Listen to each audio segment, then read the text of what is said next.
விவசாய சொந்தங்களுக்கு உழவன்மகன் மணிவேலின் வணக்கங்கள்.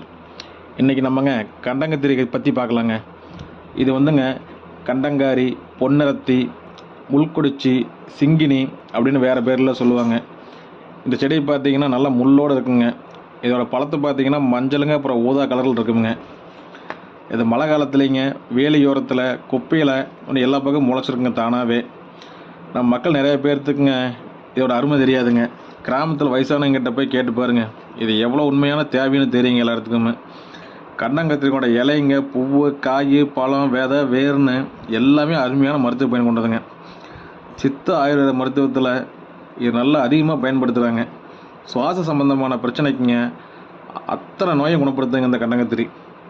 இந்த தலையில் நீர் கோக்கிறது, பித்த நீருங்க, கப நீர்னு சொல்லுவாங்க இல்லைங்க, இந்த பிரச்சனைக்கெல்லாங்க இது ஒரு அருமையான அற்புதமான மருந்துங்க. தொண்டை நீர்க்கட்டு, தொண்டை அடைக்கிறதுங்க, மூக்கில் நீர் வடிகிறது, சளி, இது எல்லாமே சரி பண்ணுதுங்க. இது கண்டங்கத்திரி சளி மட்டும் நீக்கிறது இல்லைங்க, ரத்த குழாயில் இருக்கிற அடைப்பு நீக்க உதவுதுங்க. நெஞ்சு சளிக்குங்க ஆஸ்திரிக்கு போல அந்த நெப்லேசர் வச்சுங்க போட்டு எடுப்பாங்க. இதை யூஸ் பண்ணால் எதுவும் தேவையில்லைங்க, அருமையாக சரியாகுதுங்க.